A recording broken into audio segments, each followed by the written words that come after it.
So here we are. I assume you all see these very handsome salamander crossing guards over here.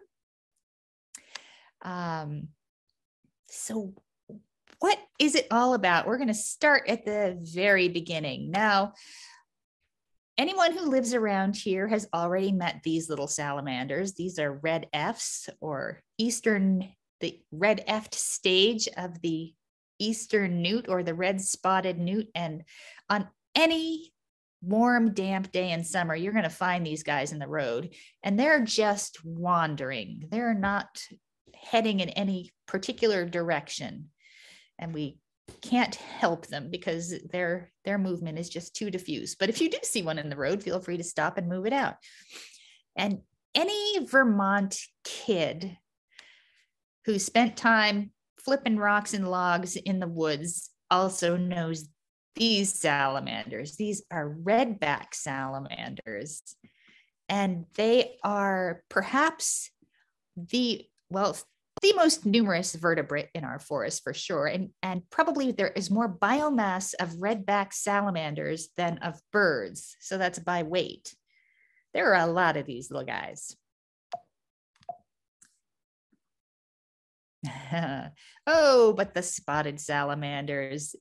If you have seen spotted salamanders before, I predict that you remember the first time you saw one. They are enormous and gorgeous, and they are the inspiration for our salamander crossing brigades.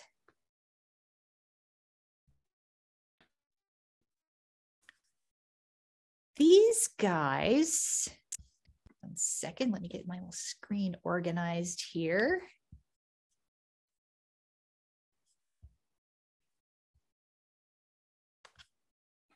Are members of a group of amphibians called mole salamanders, and that's because they spend almost their entire lives in the dark, underground, in tunnels, very much like moles.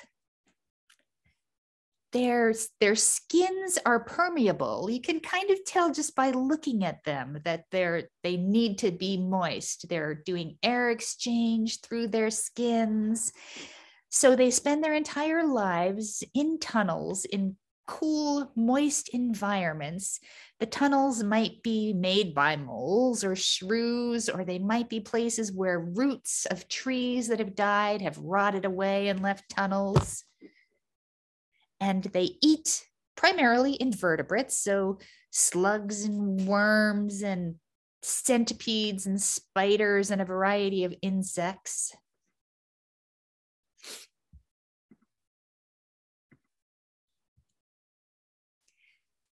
You might get to see one if you're lucky, or unlucky, if you're doing some excavating and happen to unearth one, or if you're out at night with a flashlight on a rainy night in the woods. But the only way to reliably see one of these magnificent creatures is by heading to a salamander crossing zone on a rainy night in late March or April.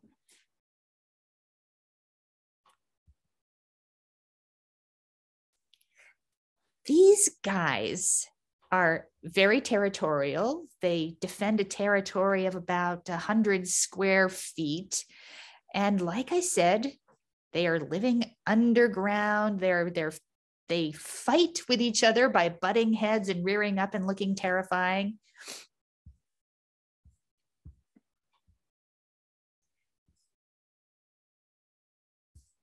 And they live this existence, cool and moist and alone, year after year after year.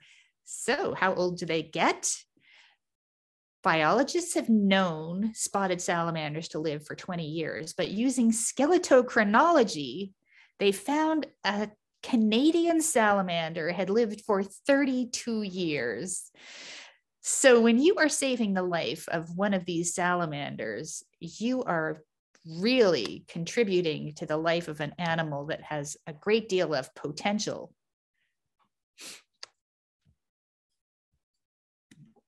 hang on one second here.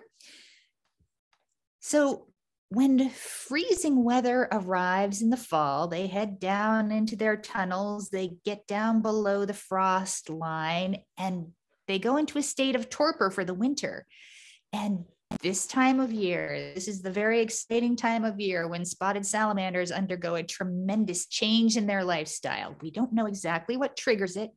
Imagine yourself down there, well underground. You're not getting any signals from the sun, certainly, but it's possible that there's a shift in thermal profile in the soil, where finally the soil that's above you is a little bit warmer than the soil that's below you.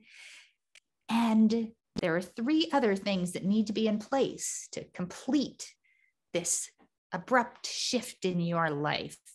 It has to be dark, it has to be damp, and it has to be warmer than 40 degrees.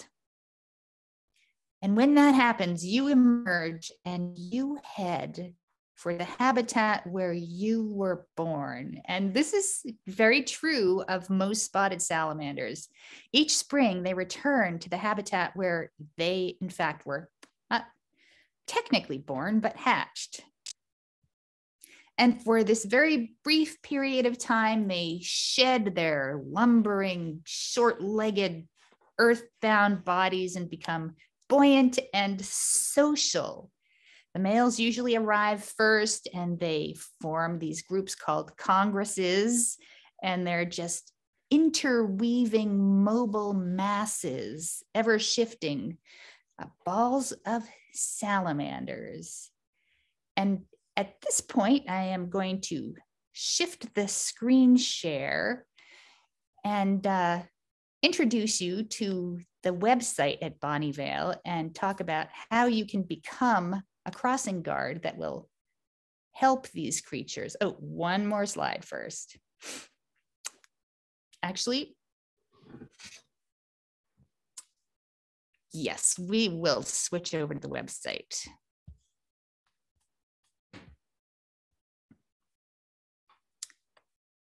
Any questions at this point before I do that, or comments?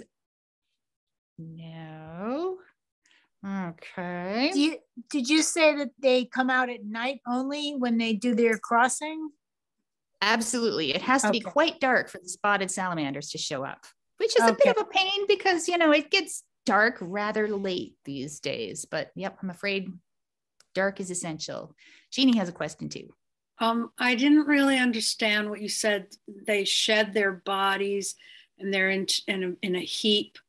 I didn't get that. Oh, this will all become clear when we start talking about the habitat that they're moving to, vernal pools.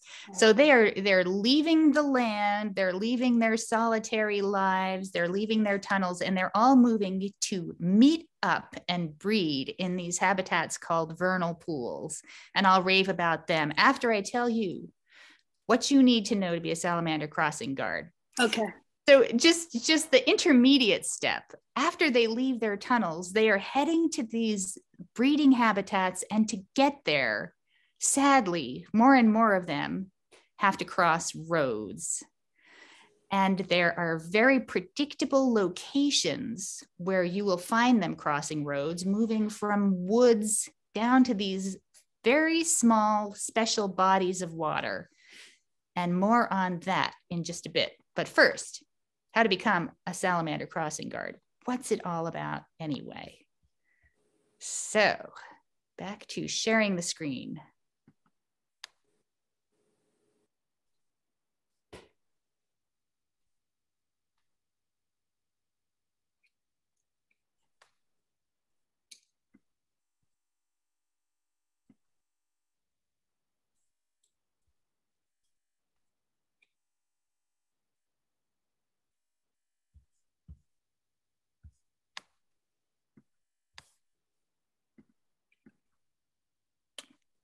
Can you now see the website? Is that what you're looking at?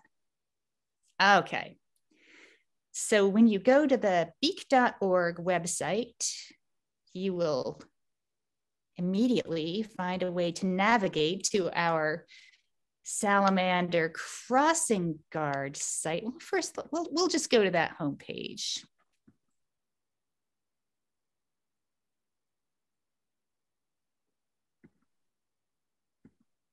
There we are. Look at that gorgeous salamander.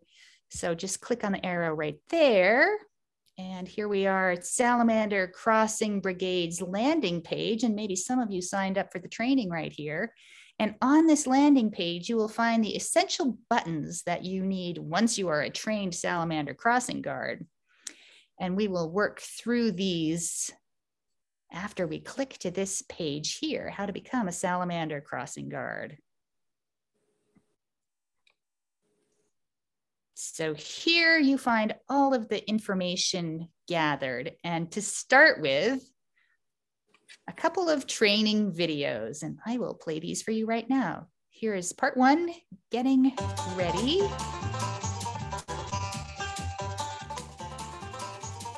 Each spring, spotted salamanders, wood frogs, and other amphibians migrate to their breeding habitat. The vernal pools and ponds their species have used for hundreds or perhaps thousands of years. Superimposed upon this ancient world, however, is a newer world of roads and cars. In areas where salamanders, frogs, and toads are forced to cross even moderately busy roads, populations of these animals are likely to disappear. Helping amphibians safely negotiate road crossings is imperative to their long-term survival. Here's where you come in.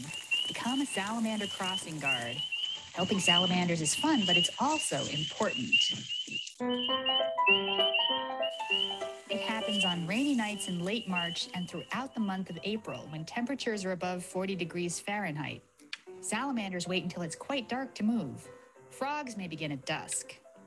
Conditions can be difficult to predict. Sometimes it rains in the early afternoon but stays warm and humid throughout the evening.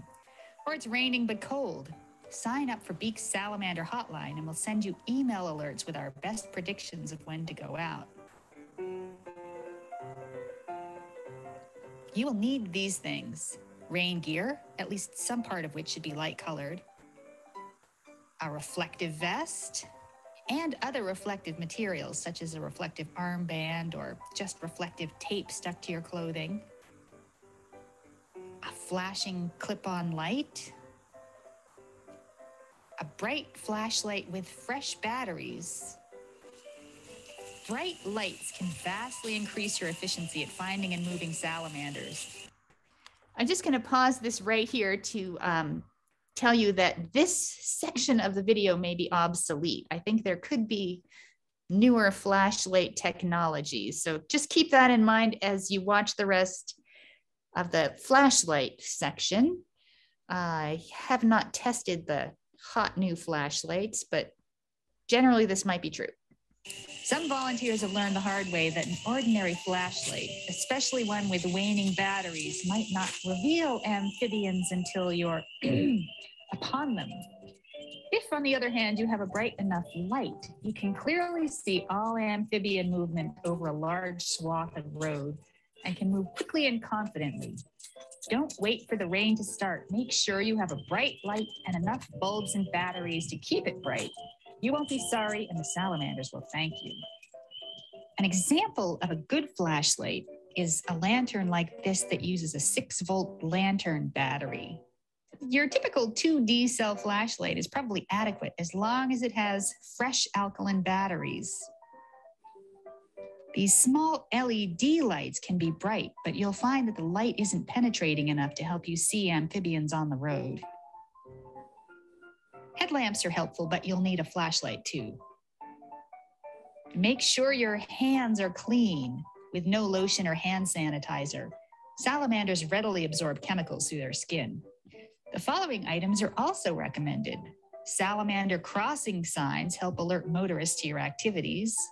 A spatula can be helpful for removing dead amphibians from the road so you don't count them twice while you're collecting data.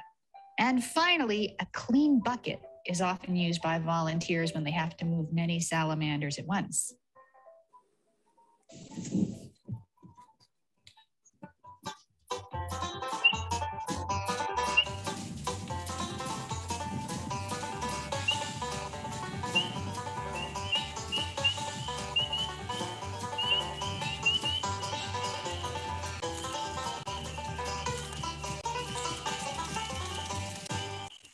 And the second video in the same vein is getting them across safely.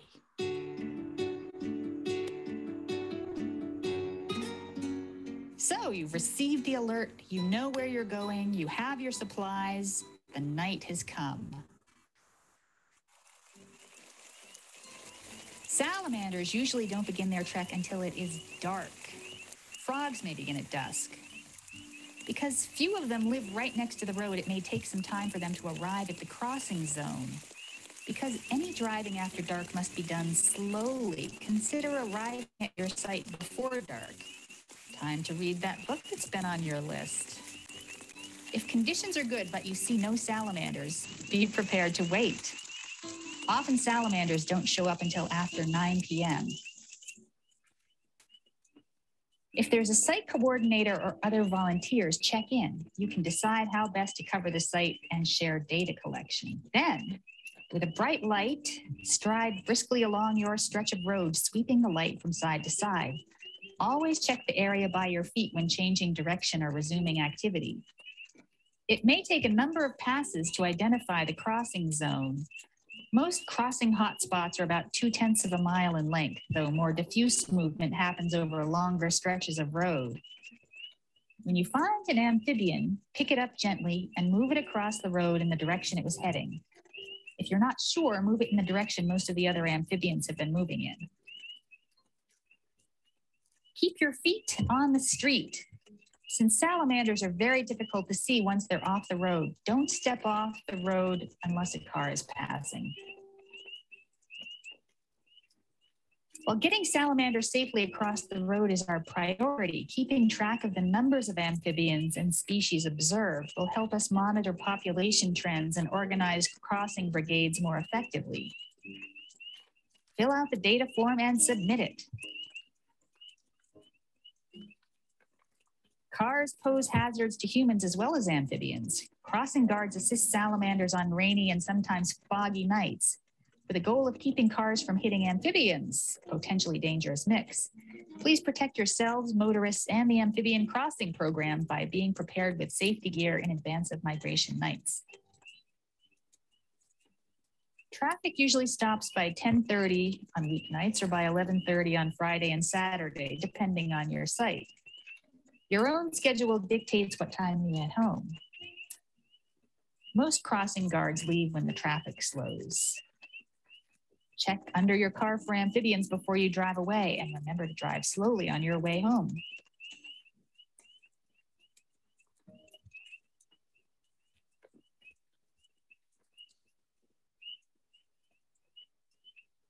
So now I'll just walk you through the other resources available on the website here, and then we're going to get into a little bit of the biology and identification of the various amphibians that you might encounter out there on a crossing night. For your future reference, we won't really get into it right now, but there is a slideshow of amphibian identification. There really aren't that many, so don't be intimidated. There are the big four, and they're the ones you really want to know. It's not just spotted salamanders. There are a number of amphibians that use these very important vernal pools as their breeding habitat. So just to introduce you to the big four. Flies. Whoops, we don't want you anymore. Stop. Spotted salamanders, and in a number of the sites in our region, because a lot of towns here are on calcium-rich bedrock, we also have Jefferson salamanders, another type of mole salamander that statewide is much rarer. So if you see any of these Jefferson salamanders, photographs are very welcome. And then spring peepers, little teeny tiny frogs, and wood frogs. And we will, as I said, get into that more in just a little bit. So on the website, you will see these steps. Sign up for alerts, this button, and I think probably most of you have done that already, but if you click on that, it will take you to a form to fill out, and then you will start getting emails whenever the weather looks promising. I'll send you reports that follow the crossing activities as well.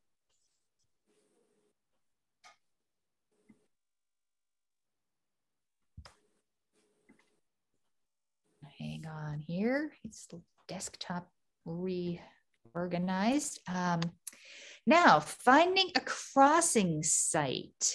This is one of the trickiest spots. And I'd like to just say right now that you should try and minimize your driving, because while there is concentrated amphibian movement in a number of areas, there is diffuse movement all over the place on these rainy nights, and you definitely want to avoid driving as much as you can.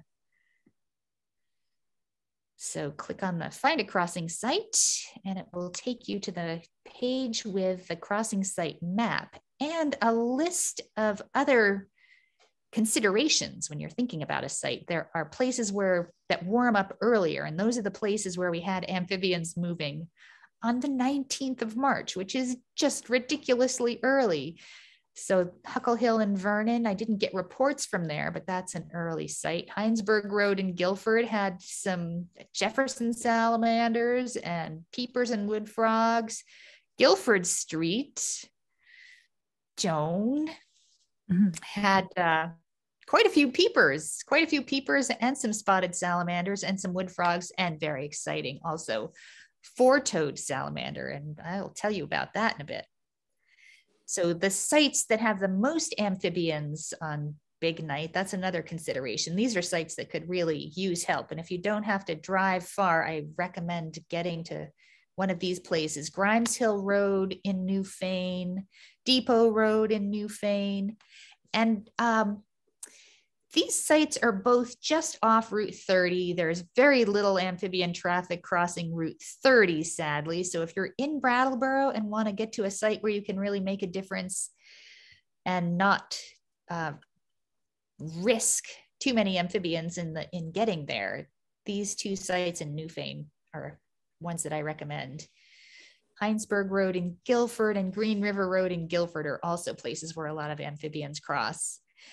Family-friendly sites. If you've got kiddos, you want to avoid those paved roads where cars are driving fast. So there's a list of very family-friendly sites, and they include Orchard Street right in downtown Brattleboro, well, almost downtown Brattleboro.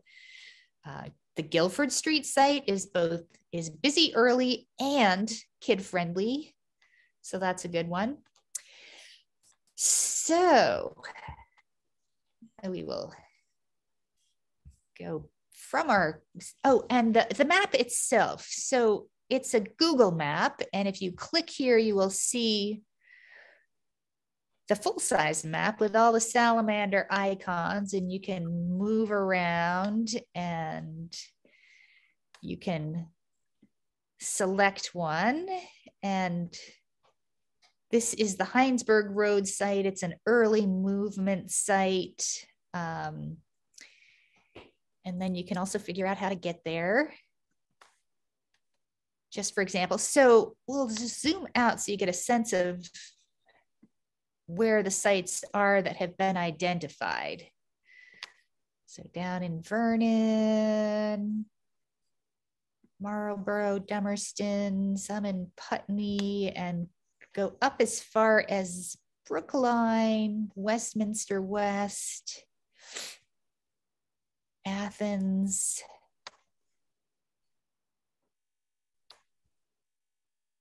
and now the next step is, if you don't find a site near you on the crossing map, here is advice for how to locate a site near you.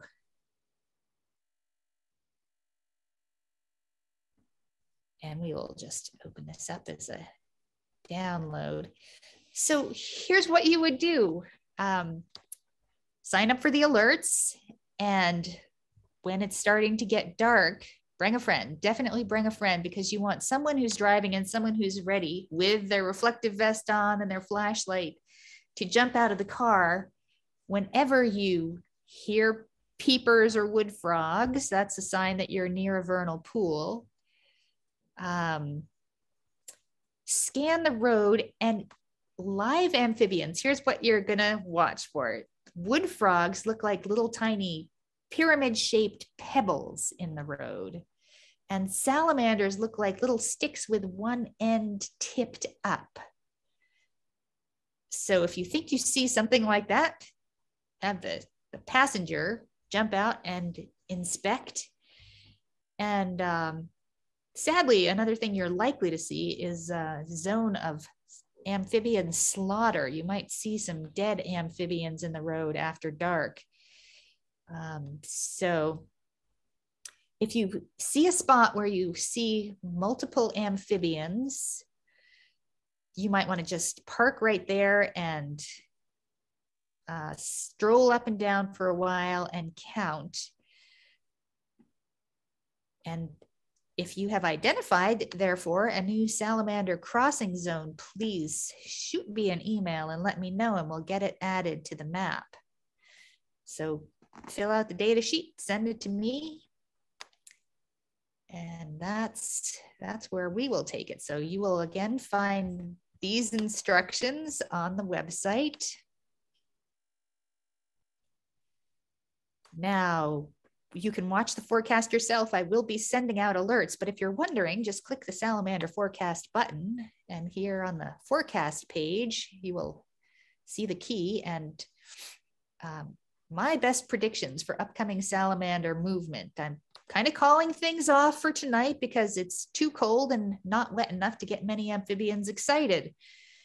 And Saturday, the next evening, when there is precipitation in the forecast, it's going to come in the late afternoon, but then the forecast says it's going to be turning to snow. And this early in the season, in my experience, it really needs to be a bit warmer than 40 degrees to really get the amphibians excited. So I'm not too optimistic about either of these nights. And then the next precipitation is called for on next Wednesday, but I'm not going to make a prediction about that one yet. But you can always head to this page if you're wondering what's going on.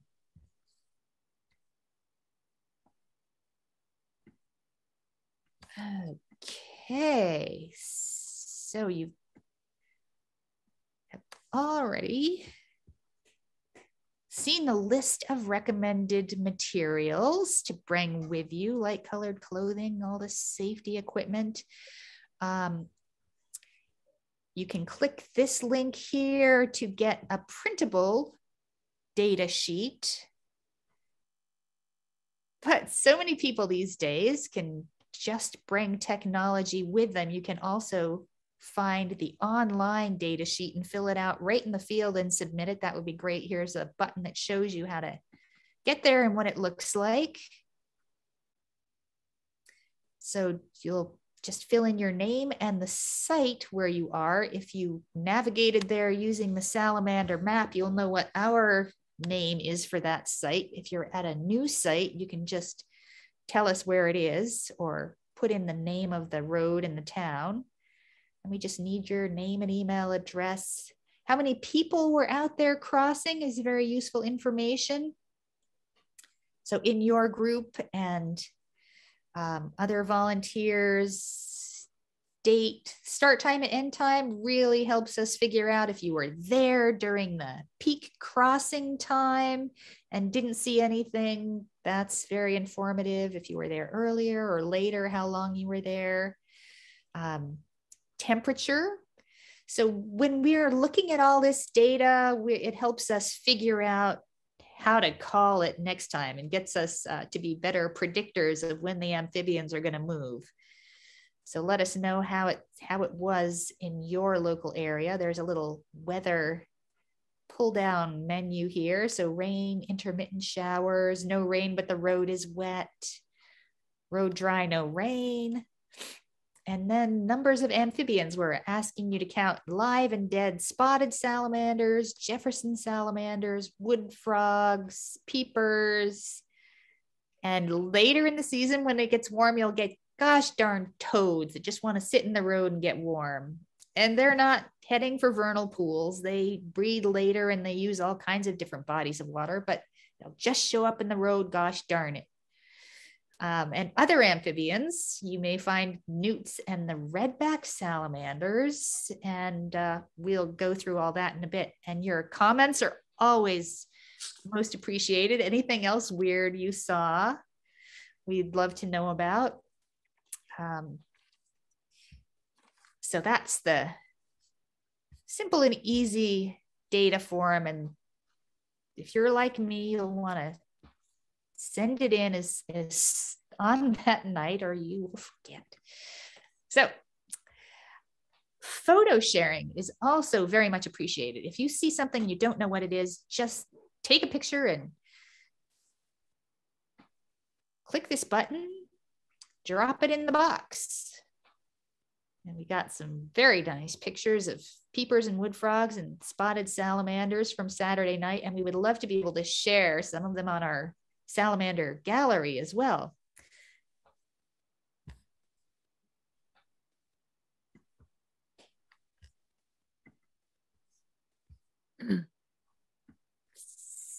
So that is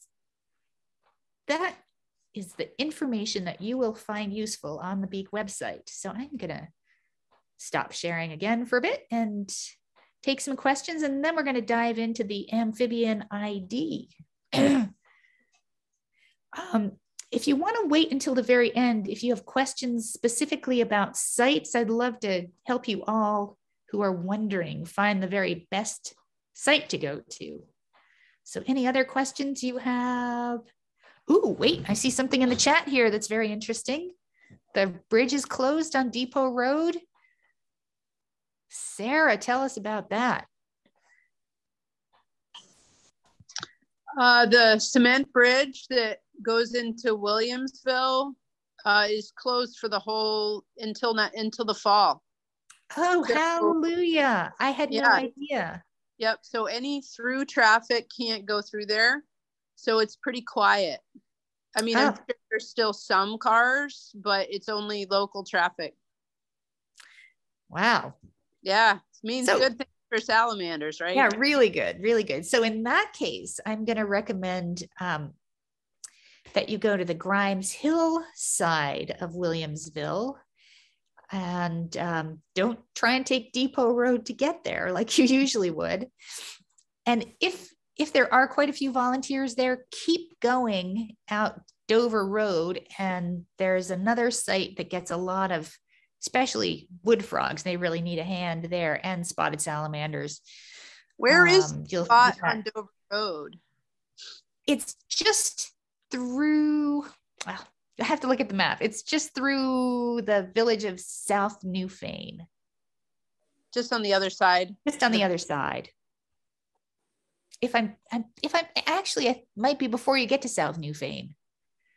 I think it's just the other side of the covered bridge and around the corner. So not very far. Any other questions before we hop over to Amphibian ID? Yes, I'm just wondering, this is all new to me. So when you go to this place, the road, wherever you're going, like how do you know exactly where to go, when to stop, where to look, like how it's a whole road? If you are a real newbie, I am gonna suggest that you go to one of the sites where you are likely to find other people.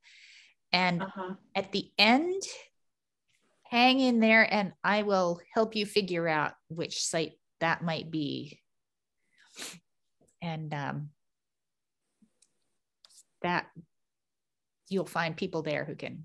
Because I guess, is it like there's certain places that they're predictable spots where they cross? Exactly. Like on the road, and we may or may not know where that is. If we're new, we won't know. So we kind of. Let's go back to the crossing map and I'll try and give you some for examples.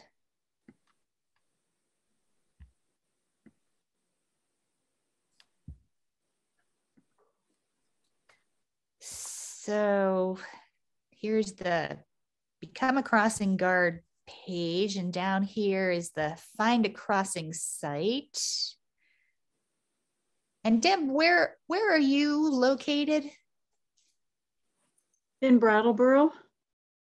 Okay, so let's say a good site for you would be Guilford Street. Let's say Guilford Street. So Yeah, Deb and I will probably go to Guilford Street because I'm in West Pratt, and that'll be a good place for us. and you'll see Joan there. Yeah. Okay. Yeah, that's the closest place for us. Guilford Mhm. Street is great because there are some veteran volunteers that show up there pretty reliably. And what's more, someone just reported a new crossing zone that's just a little farther up the road. So if there are quite a few of you there, I will tell Christina, who has been doing this for quite a long time, to go check out the new site. So click here and we'll find the Guilford Street site. Here we are in Brattleboro. And Yeah, there's the Creamery Bridge, so it's right there. yep. Just head right out past the park and up the hill. So what you'll see on the map with Guilford Street site, it's a little bit easier because there's a line drawn right on the map that shows where the active crossing zone is. And if you click on the salamander, it says here, moderate numbers of spotted salamanders, wood frogs, peepers cross into the wetlands here. A little bit more specifics on where exactly the site is. And I don't actually recommend downloading the map because everyone has got Google Maps on their phones now. So that's not as useful as it was when we put this map together. Well, I don't have a smartphone, so I might get it. Okay, it'll be there. So Is that, it says 1 mile south of Maple Street, is south towards the main road or is south towards up the hill?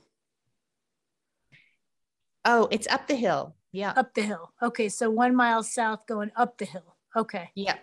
from Maple Street. Uh-huh. Yeah, and what you want to do is you can zoom right in on these maps and look for potential parking spots. On some of them, you'll see that there are designated parking areas, but usually the roads are wide enough and you'll just want to park before you get to this crossing zone. And right on the side of the road is probably fine. And you want to get there because it's a froggy site. You can get there a little before dark and you'll see the wood frogs and peepers starting to cross. So maybe around 8 o'clock, 8:30, especially if it's a really warm and wet night. And then the spotted salamanders might not show up until 9 o'clock or even a bit later. So this is really an event for night owls, or at least, where the morning larks make an exception and stay up a little bit late. Where do we get those signs that say Salamander Crossing? We have just ordered some more, but if you are going to Guilford Street, I think you'll find that people who are headed there already will have signs. If you're going to one of the other sites that has less reliable crossing guard activity, then talk to me and I'll try and figure out how to get you some signs. But for Guilford Street, I wouldn't worry about that. Yeah, but for the rest of you, if you think you might need signs, we'll be in touch about that. And my email is all over the website, lots of places where you can click to send me your questions. And I will be. You can't see addresses on there, right? Because Zoe's place. 773. It's Guilford. just a regular Google map. So Okay. You can find addresses like right here. That's 31 Frog Hill. If you were to drop a pin here, let's see, I don't know what it would tell you. Nope. Her house is 773 Guilford and the driveway goes to the road. So I'm just wondering if it's something close to that. I mean, I'm going to walk no matter what. I'm not driving. I'm just wondering if it's something near that. Yeah. I tell you what, why don't you guys sit tight and we'll get back to you at the end. And for now, we'll proceed with the amphibian identification and try and answer all these questions later. So. I have a question about what to expect when you actually go pick up a salamander. I haven't picked up like a critter like that since I was probably 8. Excellent question. And it was probably like little newts. These look kind of big. Yeah, they are. Yeah. Well, the salamanders are pretty big, and you just slide one hand under the front and one hand under the tail, and the big spotted salamanders are usually not very fast or very active or very wiggly unless it happens to be a very warm night and they're very excited. At most of the sites, there won't be a lot of them at a time, so you won't really need a bucket. You just pick it up in your hands and carry it across. If it's already most of the way across the road, you don't even need to pick it up. You can just sort of trot it along and encourage it. Frogs, however, they're another story. And to catch a frog, what I do is I put my hand down right in front of the frog in the direction that it's heading and give it a little bump on the butt, and it will usually hop into your hands. You kind of just scoop it into your hands and then cup your hands around it. And on a warm night, they can be quite active. The hardest of all, second hardest of all, the peepers are really tiny. And you have to really use your eyes to spot them. And I use the same technique, but they've got such a low profile. You've got to really poke them to get them into your hands. And the darn things, they will hop while you're trying to catch them too, and might disappear up your pant leg or your sleeve. Doesn't happen often, but occasionally it will. It's going to be kind of comical to watch, I would say. Oh, yeah.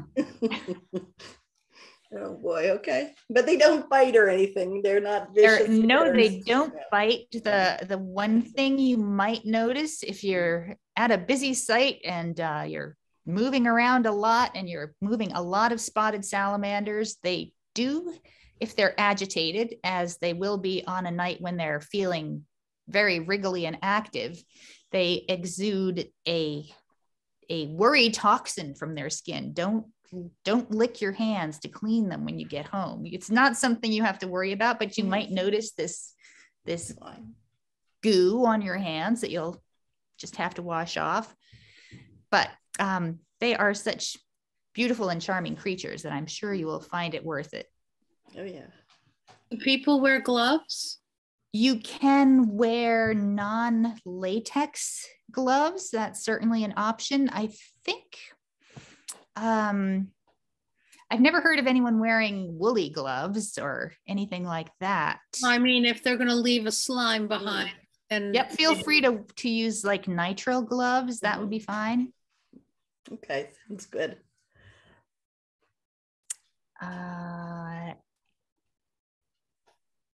They usually travel individually, groups. Does it just vary?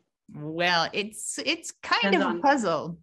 Yeah. They're definitely moving mainly as solitary creatures, but anyone who's done this long enough will notice that there seem to be waves of amphibians. You'll walk down your stretch of road, and as I said in the video, it's like often about 2/10 of a mile, and you'll have seen nothing, and then you turn around, and on the next pass, you might see 4 or 5. And frogs, you will occasionally find traveling in groups of 2 with the male already stuck to the female's back. Oh. The frogs are so cute. Sometimes they'll be excited enough to grab onto your thumb when you pick them up to move them across the street. And if it's really cold, they sometimes like to just sit in your hands because they're warm.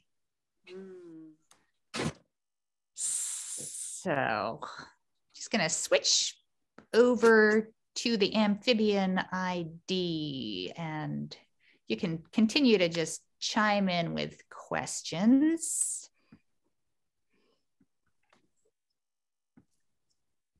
So just a bit about this habitat that they're heading to. They might be going to a beaver pond or a marsh or some other sort of wetland, but the most important habitats for these particular amphibians are vernal pools. And vernal pools are temporary bodies of water that dry up, at least in some years. This is the definition of a classic vernal pool. It's usually in the woods and has leaf litter on the bottom. It's usually small. It's isolated from other bodies of water, so it doesn't have a permanent stream flowing in or out of it. Dries up at least some years, but holds water for at least 2 months most springs. And why is that important? What's so cool about a vernal pool? Well, it doesn't have any of these things. It doesn't have any of the year-round predators that eat lots of young amphibians and amphibian eggs. So no fish, very few bullfrogs and green frogs, the frogs that really spend a lot of time in permanent bodies of water. And these vernal pools are amphibian factories. They will just pump out thousands and thousands of spotted salamanders and wood frogs on a good year. They are essential elements of forest food chains as a result. They're just so important. And yes, it's as the years go by and traffic increases on roads and habitat is fragmented, the numbers of amphibians that have to cross roads to get to these vernal pools is increasing. It's a beautiful little Jefferson salamander. So here's the Salamander ID. Now there's just no mistaking spotted salamanders. There are these great big grayish black critters with yellow polka dots. And you will see, if you look at that slideshow I put together on the website, there's this little box down here that shows relatively how big they are compared to an eastern newt. And that's the salamander that people are most familiar with. So that's a little orange eastern newt. Eastern newts, by the way, also happen to turn into those, they turn from the little red Fs into the green salamanders that spend the rest of their lives in permanent ponds and lakes. Their pictures. So a little bit about their behavior when they get to the vernal pools. The males arrive first and they form these congresses where they do this great dance and just hang out and wait for the females to come. So after you've helped salamanders across the road, you can return to the vernal pools that they're moving into on the next night. And with a bright flashlight, just scan the bottom of the pool and you might get to see these congregations of salamanders waiting for the females. The other thing you will see on the bottom of the pool are these little white dots, and those are the male salamander sperm packets called spermatophores. And you will look in these places where there are clusters of these little white dots, and that's where you're most likely to see the salamanders themselves. They will retreat and hide from your light. So if you have a red filter on your flashlight or a red light, that's the best way. But just to spot them initially, you'll probably need your bright light. Then the females will lay clusters of eggs that look like this, and you'll see those maybe several days after the salamanders initially arrive, because the males arrive first and then the females will lay their eggs. And these eggs may be the size of a softball. So how is that fitting inside of a little salamander, you might wonder? Well, they're like those little sponge capsules you drop in water and then they swell. So they start out small and then they get quite big. If you're interested in figuring out who's been in your vernal pool after the fact, to identify the egg masses, the spotted salamander egg masses are covered with this thick layer of firm jelly. It looks like very well set jello. Sometimes they turn this very milky color, and that is not a sign of dead eggs. In fact, it's a healthy protein that is in the gel of some of these eggs. And there's also an algae that will show up in the eggs later, and the algae will actually be inside the cells of the developing salamanders too. And it's a beneficial relationship for the salamanders. I think the algae is providing oxygen in the egg matrix. So the little salamander larvae are developing, and then they hatch out into these little gilled creatures that live in the pond. And now they're in a race with the sun. The warmer the water is, the faster they develop, but the warmer the water is, the quicker the pool is evaporating. So in a good year, these little guys will make it and head out into the woods to become adult salamanders. But for a few years, they will be these little juveniles. This is what they look like when they first completely metamorphose and leave the pond. So Jeffersons are kind of crazy, and we're not going to get into the technicalities of their hybridization, but there are Jeffersons cross with another salamander called the blue spotted salamander. I think if I skip ahead, we might see some genuine blue spotted salamanders. These guys are very uncommon in our area, much more common up in the Champlain Valley. They're smaller little mole salamanders. You can see here in our little scale, we've got the spotted salamander. Blue spotted is just a bit bigger than the eastern newt, but you can't miss those blue spots. It looks like, what are those aluminum kettles? Yeah. You know what I'm talking about. Yep. Yep. So these guys, alas, have hybridized with the Jefferson salamanders. So mostly what we're looking at when we see a non-spotted salamander, mole salamander, we just call them Jefferson salamander complexes. So on the data sheet, you can just call anything that looks like this a Jefferson salamander. They're brown to gray, and they've got light pale blue flecking, not all across their backs, but mostly concentrated on their bellies. They're intermediate in size between the spotted salamander and the blue spotted salamander. And you'll see the list of field marks, and you can memorize those if you want, but I think you'll find that when you're out in the field, you'll see no yellow polka dots, and you'll say, aha, that's probably a Jefferson. Please take pictures if you can, if you're at a site that isn't too crazy, of any potential Jefferson salamanders. You'll see this has a Vermont heritage rank of S2, which means that it's rare in Vermont and has been designated a species of greatest conservation concern. And here's just a couple other photos of Jefferson salamanders that have been seen at our crossing sites. And then there's the blue spotted. We definitely want pictures of any of these guys. There's one that I found in Dummerston. And these are S3, so they're uncommon in Vermont. And they are much less common in our area than the Jeffersons. Here's a little baby blue spotted salamander.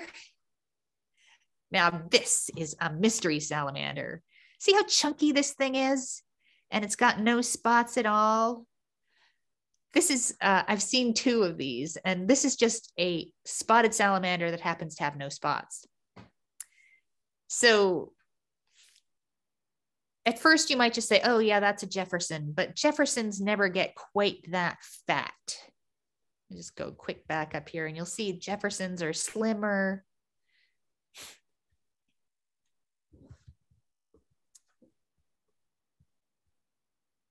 And that's a fatso. That's another one.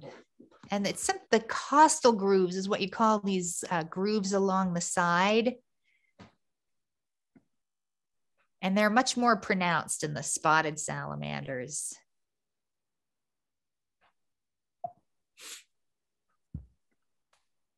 And their egg masses look like the jello I used to make when I was a kid that never set quite right.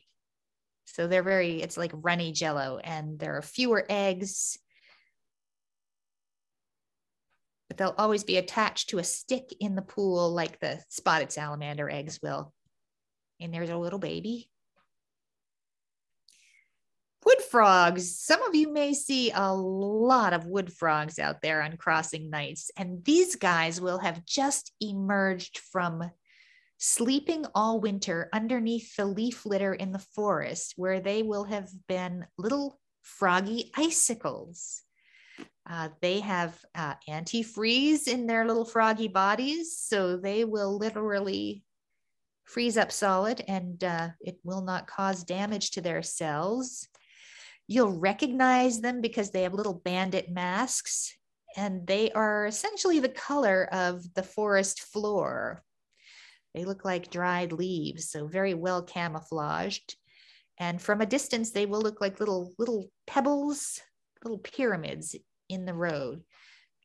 They have this feature called a dorsolateral ridge. This arrow is pointing to little ridges that run down either side of their back. And some frogs have those and some don't, but that's one thing that will help you determine that this is a wood frog, because as with all animals I know of, there's a fair bit of variation from one wood frog to another. Here we go. You can see the dorsolateral ridge, and very often they're sitting up there in the road with their bandit mask on, like they're planning to halt the stagecoach and demand that the inhabitants, the passengers, hand over their lupins. This is a female wood frog. You can see her belly's a little bit swollen with the eggs she's carrying, and that pinkish color that matches the leaf litter of the forest floor.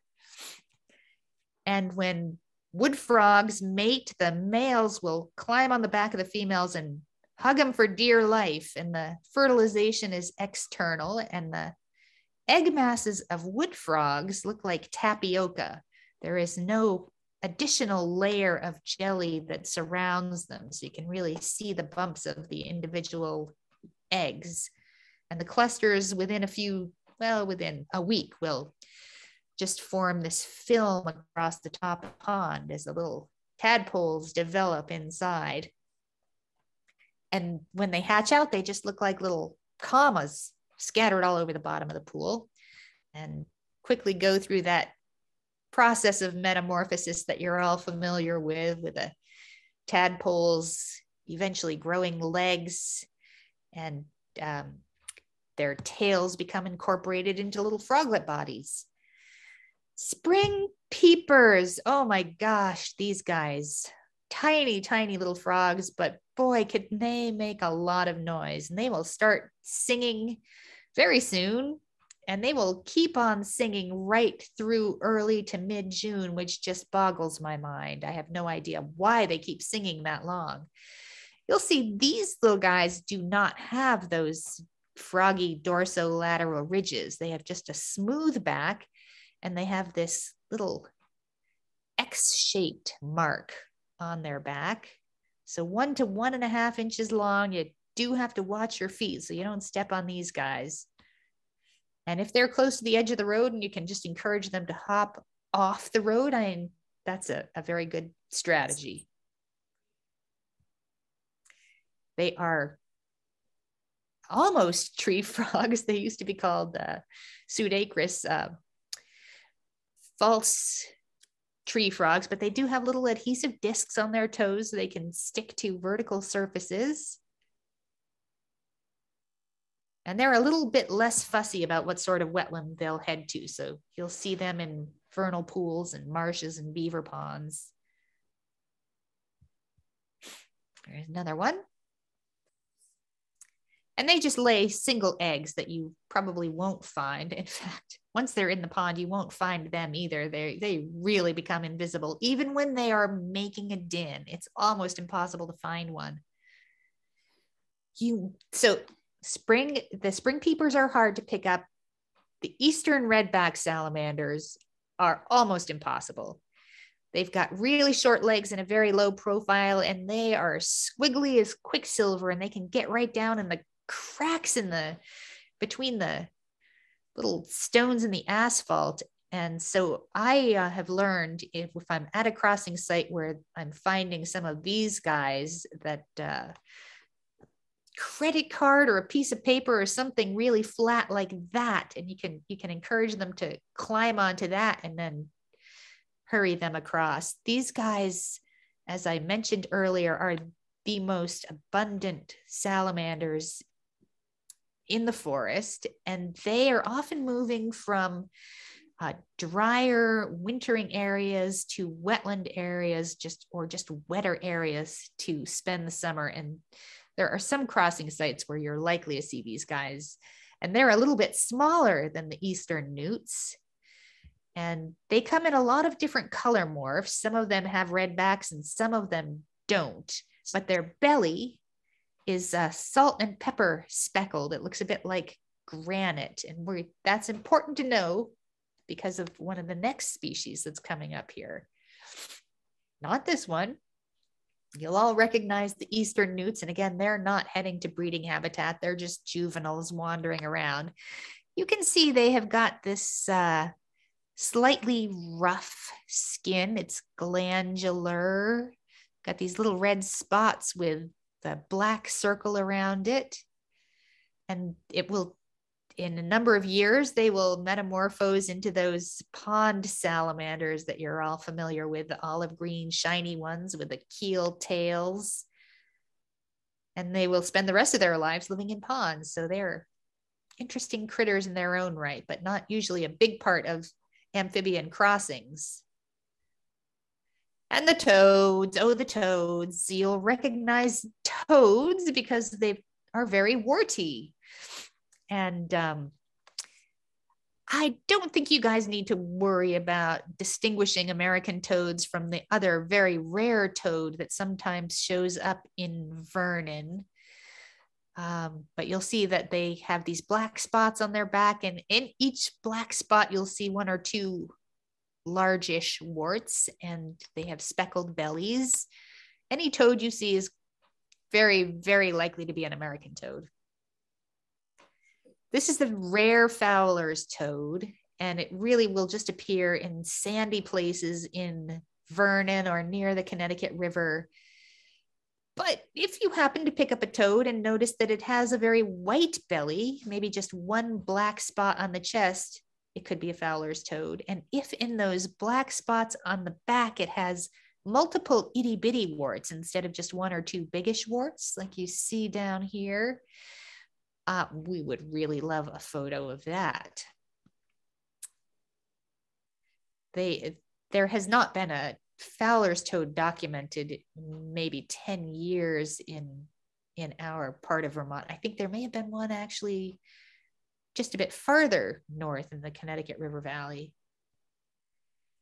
These guys, gray tree frogs, are the coolest frogs. So they start to move on very warm nights. So it'll be late May or late April if they happen to show up in your crossing site, and it will have to be quite warm. I almost never see them, but it's possible.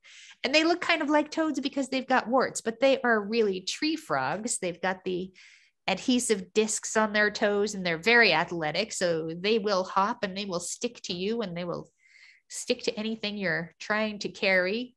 And they are colored to look just like the lichen on the bark of a tree. So you don't see them in the woods. So you'll be very lucky if you do see one crossing at one of the crossing sites. Green frogs are just out moving around. They are not breeding in vernal pools. They tend to breed in permanent bodies of water. They've got these bright green lips, and you might confuse them with bullfrogs, which we'll get to in a minute, but the green frogs have the dorsolateral ridge on their back. And again, you don't have to remember all of this, because these guys, you're not going to see many of them out in the field. You'll just say, hey, that's not a wood frog. It doesn't have a dark mask. And you can either take a picture of it or mark it down as other.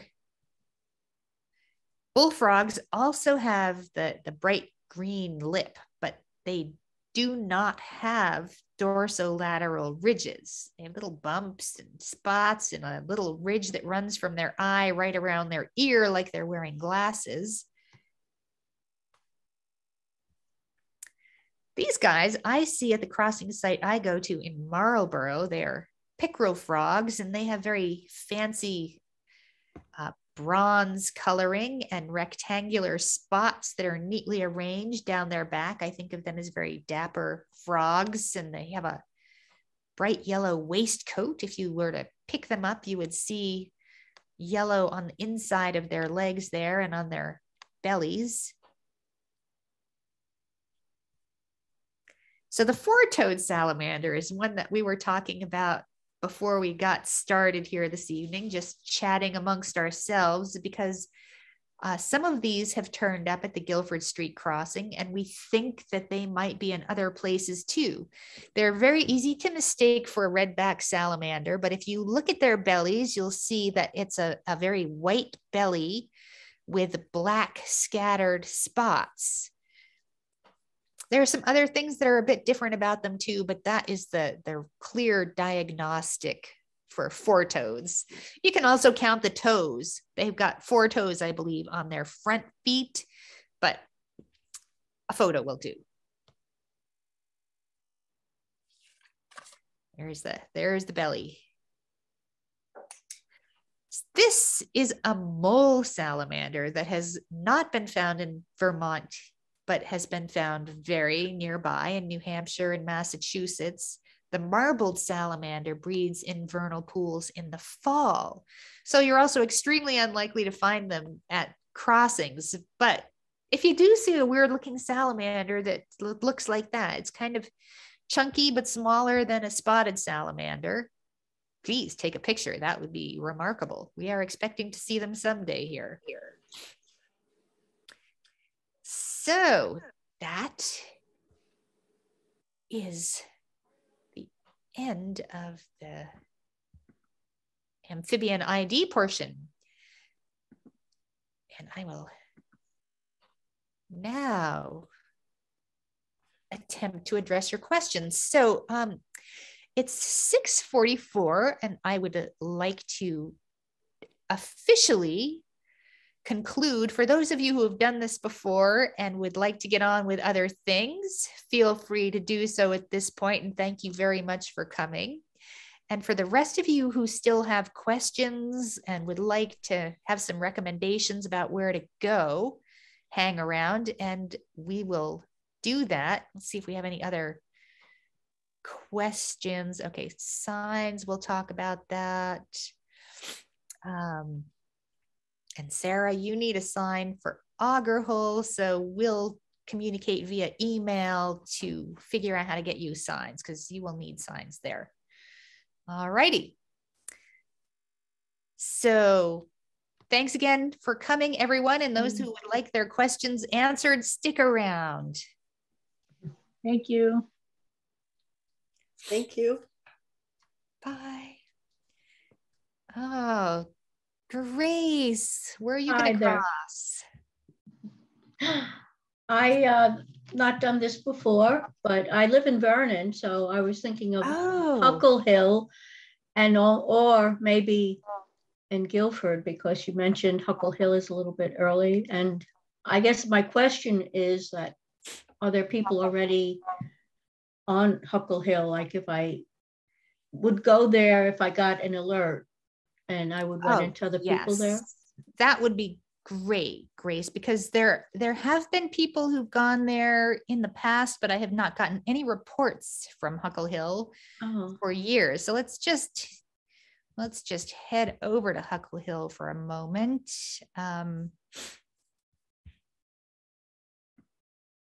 So I can show you where the crossing is. And for anyone else who's in that southern part or in downtown Brattleboro or Guilford, I can just skip on down to, whoops, here we are, Vernon. There are two sites on Huckle Hill Road, and I think that this one that's halfway up the hill is a little bit busier. And if we zoom in here. Could you share your screen so we could see? Oh, oh, that would be helpful, wouldn't it? Thank you.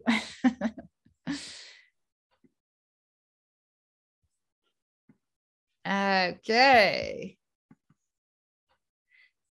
Zoom in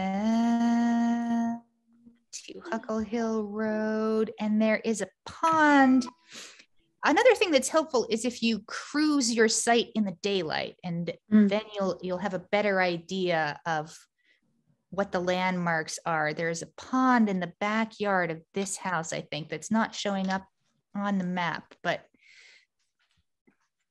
this is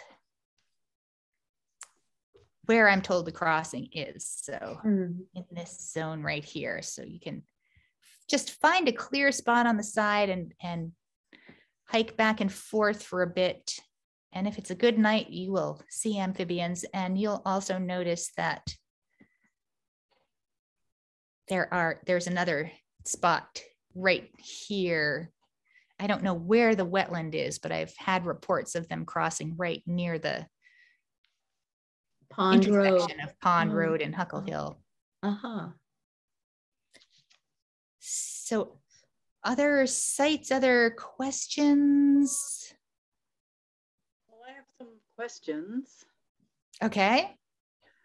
So you mentioned that they wouldn't come out if it has to be at least 40 degrees or above 40 degrees.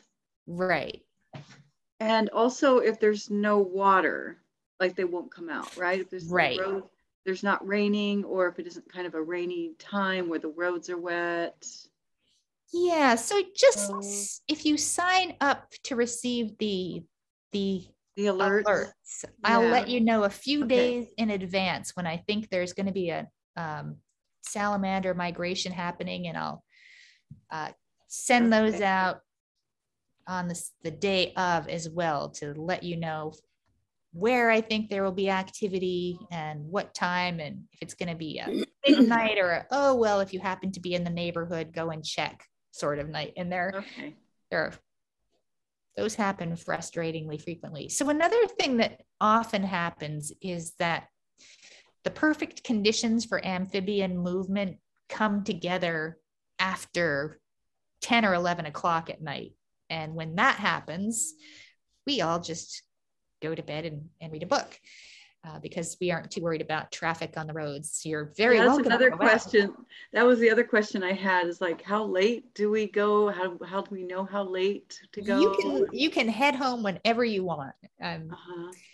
If you're really a die-hard, save the salamanders, don't need to sleep sort of person, you can just stop when it seems like the traffic has dwindled down. And during COVID, even on weekends, there's been surprisingly little traffic. I don't know what it's going to be like this year now that things are kind of opening up again. So it's really use your own judgment and take care of yourself as well. We do not want people getting exhausted and sick or anything like that. Patty, it's Melinda. I'm noticing I'm in Saxon's River, and I'd love to get a sign or two because I've been doing it without that, and I think it would be helpful. Usually there's a good crew on Westminster West Road. Yes. Do you know if there's anybody on, I just noticed Athens Road there, 35. Yes. Is really right around the corner from me. And I've never gone. So do you know anybody else who goes there? I believe there's someone who goes there named Lynn Morgan. And I think she was moving peepers there on Saturday. I think that's a very froggy site. Okay. And salamanders too on a perfect crossing night. So, okay, let me skate on up here. So, so I'd likely there see are these. If I go on a good night, I'll run into her.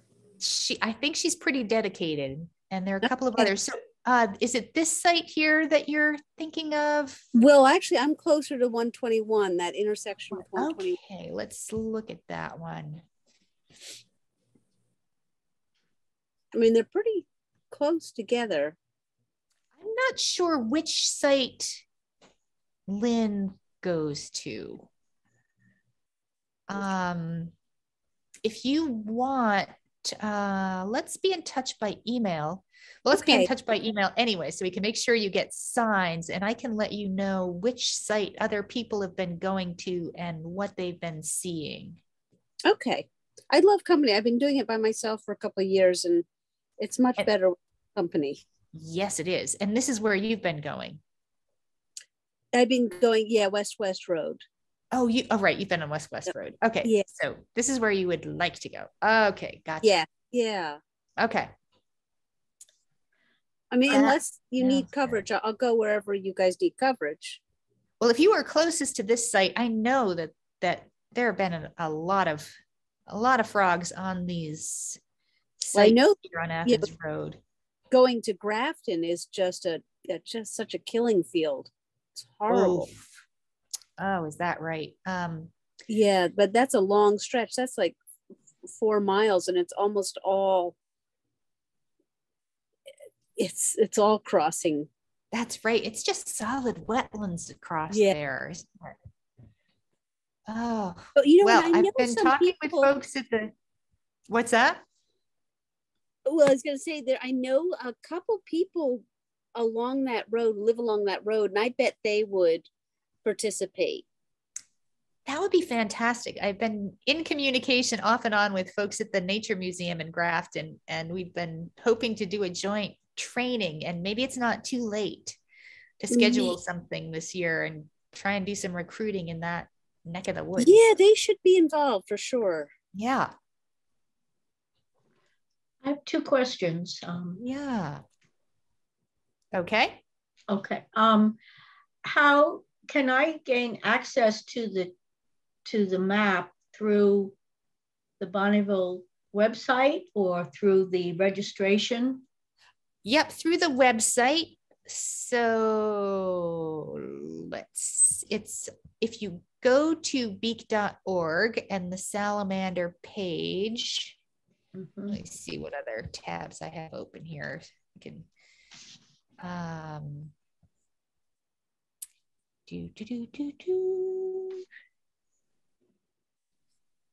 you'll see these buttons on the side. Oh, okay. Here. Yes. So there's find a crossing site, the forecast, sign up to get alerts, submit a report, and share photos. Those are all quick buttons. And this is the landing page. If you go to the Become a Crossing Guard page, you will find those videos you can watch again. Okay. This is an ID presentation so you can refresh your memory on all of those species we were talking about. And again, you'll find those same buttons and all the other information, but the map itself is one of the first ones. Choose a site. So find a crossing site. There's your link to the map right there. Now, can I sign up for 2 sites just as a backup? Like in Guilford, or keep it to the one. You can go to any site you want, anytime you want. We used to encourage people to try and choose a time slot and a site just so everyone would know where coverage was needed. But I have to say that has not worked. Yeah, people just have not taken that step So you can just go wherever you want. If you're looking for advice on where you're likely to find people, we should be in touch by email, and I can recommend a place where you are most likely to find people, or where you're most likely to be needed, because there aren't usually people there. Mm-hmm. Well, I probably will drive the area during the daytime just to get more familiar. I have been on Huckle Hill before, but. So Grace, one more thing while we're talking about Huckle Hill, if you're not finding amphibians at those sites lower down, if you drive all the way to the top and just cross into Massachusetts, mm-hmm. I have had reports of a very busy site right up there. There's not a whole lot of traffic, but I would love to get more information about that site. Mm-hmm. You'll find that also on the crossing site map. Okay. So are there any other questions? Oops, hang on. I've got a phone call coming in. We'll just mute that if it becomes necessary. I had a question. I'm in Townsend, and I went to Grimes Hill last year and saw some at Grimes Hill. But I was wondering about Townsend on Route 30 or on the State Forest Road. Online, it had the possible thing, but I wasn't sure if you have more information on possible spots around here. Sorry, my answering machine was making too much noise. Which site were you asking about? I'm in Townsend. Oh, yep. Yeah. Mm-hmm. And there's something on the map on Route 30 that says possible site. Okay. Yeah, thanks. Let me. I wasn't sure which side of the bridge that is, or where, where along that would be. Okay, we will open the map again and find Townsend.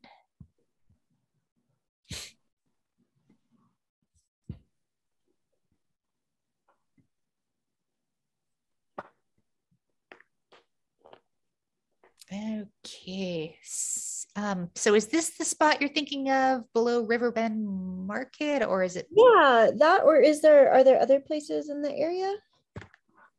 All right, well, this one below Riverbend Market, that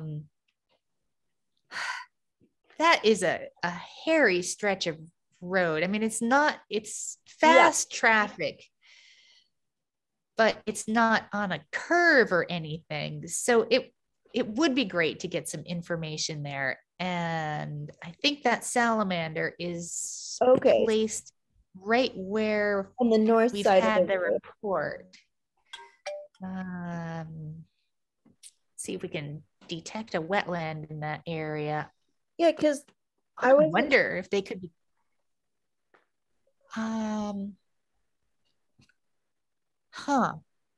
Because I think there's some ponds on the other side of the road by the Kindle Farm School, but I wasn't sure where in there they would be going. All right, now I'm a little confused about that too, because I kind of thought it was on this side of the bridge.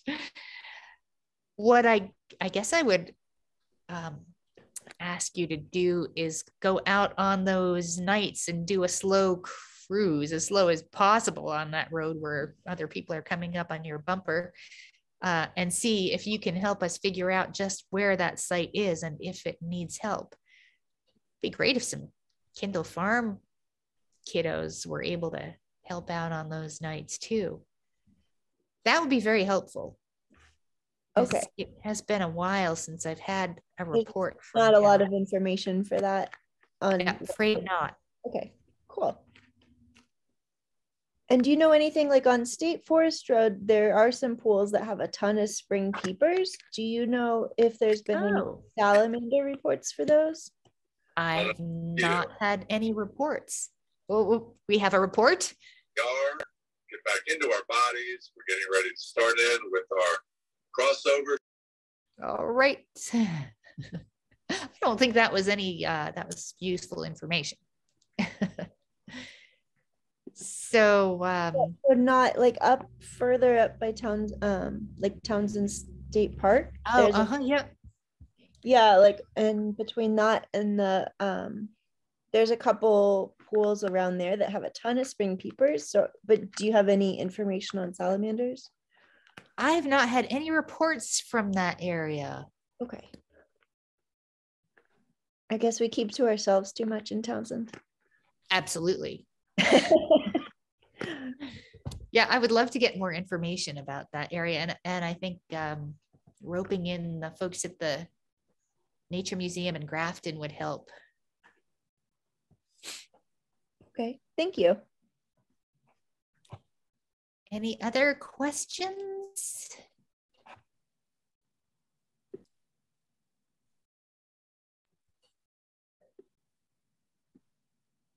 So just check the chat here. Wilmington. Michelle, are you still with us? I will send Michelle an email. Okay. All right. Well, thank you all very much for coming, and do feel free to reach out with any other questions you have, and we can help you figure out exactly where to go and when. Make sure you have everything you need to get those amphibians to their vernal pools for a big pool party. And really, it's such important work, and I'm so grateful to everyone who's willing to do it. And so are the salamanders and frogs. All right, have a great night, everyone. You too. Thank you. Bye-bye. Thank you.